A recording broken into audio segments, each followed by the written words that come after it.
আফা, তেলটা একটু বেশি মারা হয়ে গেছে। বিষয়টা এমন হয়ে গেল না, পাউরুটির ওপর শুকনা ঘি মাখো, তা হঠাৎ এতদিন পরে কোন শয়তানে লাড়া দিল? বিজনেস তো আপনার ভালোই চলতেছিল, নিজেরাই সম্পর্কের মানে জানে না, সম্পর্কের মাঝে বিজনেস মাইন্ড করে, তারা আবার সম্পর্কের মানে বোঝায়। মারো, সম্পর্ক করো। এবার কোনো প্রকার সাবান পানি ছাড়াই রীতিমতো ধুয়ে দিল স্মৃতি বিথিকে।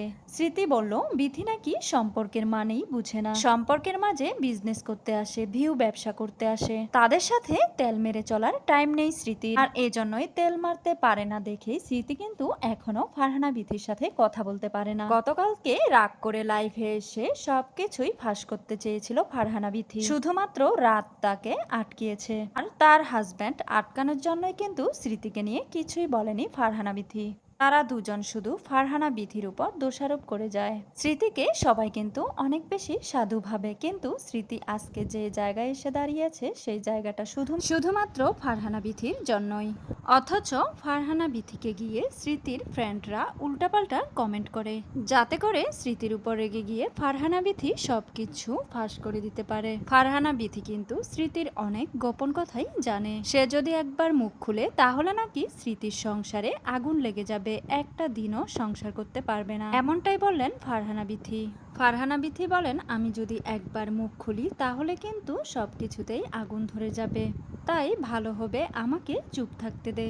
স্মৃতি আর ফারহানা বিথি কিন্তু অনেক ভালো বান্ধবী ছিলেন, কিন্তু এখন তারা দুজন দুজনকেই ইগনোর করে চলে। বিশেষ করে স্মৃতি কয়েক টাকার মালিক হয়েছে বলেই এখন ফারহানা বিথিকে ইগনোর করে চলে। ফারহানা বিথি স্মৃতির বিয়েতে আসেনি, তাতে কোনো সমস্যাই হয়নি, কারণ স্মৃতির বিয়েও শেষ হয়ে গিয়েছে, হানিমুনও শেষ হয়ে গিয়েছে।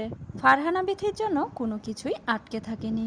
সবসময় লাইভে এসে স্মৃতি ফারহানা বিথিকে উদ্দেশ্য করে আজে বাজে কথা বলে। ফারহানা বিথি নাকি তাদের পেজ উড়িয়ে দিয়েছে, আর সেটাও কিন্তু ফারহানা বিথি লাইভে এসে ক্লিয়ার করে দিয়েছে সে নাকি কিছুই করেনি। তো ভিউয়ার্স, এই যে স্মৃতি ফারহানা বিথিকে নিয়ে লাইভে এসে অনেক কথাই বলে, আপনাদের কি মনে হয় এটা কি সে ঠিক করছে নাকি ভুল করছে?